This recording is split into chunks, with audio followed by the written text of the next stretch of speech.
on in Shelly's kitchen? I am making a beef roast, or beef stew, I should say. Beef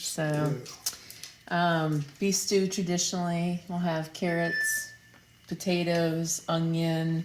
Some people like celery. I don't. But we can't have potatoes. No. But we can have radishes. Yes, we can. And so we're going to create potatoes out of those radishes. And we are going to have some carrots, and they are moderate carbs. Some onion, which is also moderate carbs, so I was very careful about how much. This is going to make 4 servings with probably a little bit of extra leftover beef. Yeah, that's a big chunk right there. How much is that, do you know? This is 3 pounds. Okay, yeah, that's... Yeah. So, and then I'm going to add some green beans towards the end. They're still in the package because you don't want to put them in at the same time or they will be gross. Yeah, you know? right. So, some bone broth and seasonings and things like that. And in this pan here, I've got about 3 tablespoons of butter and 1 tablespoon of olive oil that's heating up. And I'm going to turn that up because I actually want that to get really nice and hot because we're going to sear this meat. Sweet.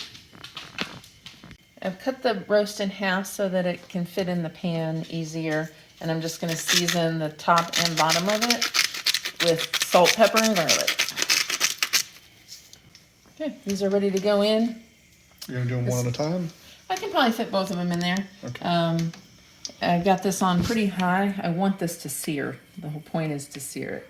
It's going to be loud.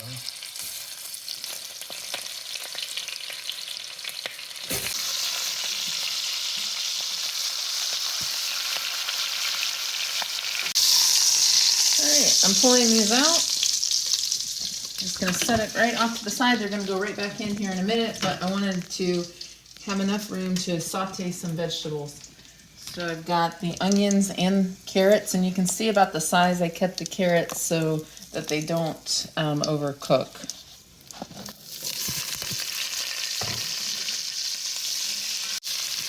I'm adding in I'm actually doing 3 cloves, but that's just because the cloves are small. Okay, I'm going to add in a total of 2 cups of beef bone broth. This is 1 cup here. The first cup is just going to be used to deglaze the pan. Really want to get all that good stuff off of there. And as it cooks, every once in a while pull it out because the stuff's going to kind of cake on the side. And get it off, and that'll make your broth a lot more rich and dark.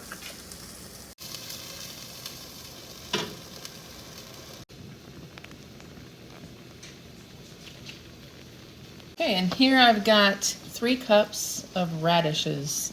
And these allegedly, we have not tried it out yet, but these allegedly, if you cook them for a really long time, will have some of the same consistency of potatoes.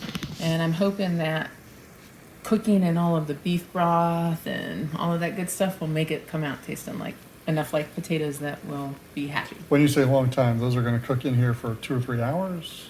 The roast is going to probably take 3 hours. Okay. So I'm going to put all the vegetables in except for the green beans, and I'll put the green beans in probably after about an hour or so. They're still going to be, the green beans are still going to be the non-crispy kind, so not the kind that you like or can tolerate. But right. And so now I'm just going to put the rest of this roast on top of the vegetables.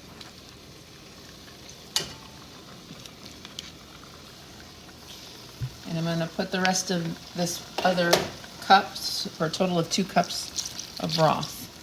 Now, it is perfectly fine that it is not in the broth. We're going to put this lid on. It's going to keep it nice and moist. And every once in a while I'll get it out and I'll braise the beef and, get all the good stuff around the corner or the edges. And so it'll now go in a 300-degree oven. And I will be checking the temperature, so it may not take 3 hours, but it may take 3.5. You just never know. Okay. Bye-bye, beef. Okay, the roast has been cooking for 2.5 hours, and I just checked it. Ooh, oh man. And it's pretty good. Those aren't potatoes? Right. Those look like potatoes. So what I'm gonna do is, because I want to make this, I want to thicken this into a bit of a gravy. I'm gonna pull out the meat in one dish, cover it up. I'm gonna clean it because it's got, you know, fat and stuff on it. It's got to be cleaned off. And then in the other one, I'm gonna remove all of these vegetables, except for maybe like a couple of our, what can we call this? Radishes.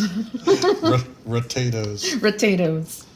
And then I'm going to thicken it, and I'll show you how in just a minute. Cool. Well, what I'm doing here is, remember I had mentioned all this good stuff's gonna come up here and get stuck to the top of the pan, and now I'm just loosening it up and adding it back in. That's all flavor right there. Yeah. It's gonna make the gravy nice and dark, Huh. and more flavorful. Cool.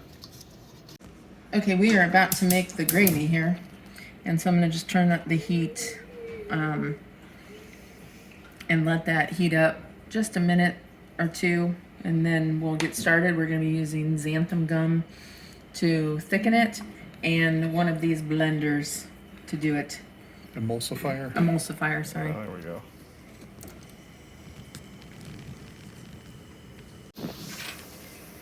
Okay, this is boiling. I've turned it down on low. I'm going to start with 1/4 teaspoon. You do not want to put too much xanthan gum. In fact, I'm going to maybe do less than 1/4 teaspoon. And as I'm putting this in, I'm going to blend it. I'm going to try to do this. This is going to be interesting. World's most coordinated woman. This alone is worth filming.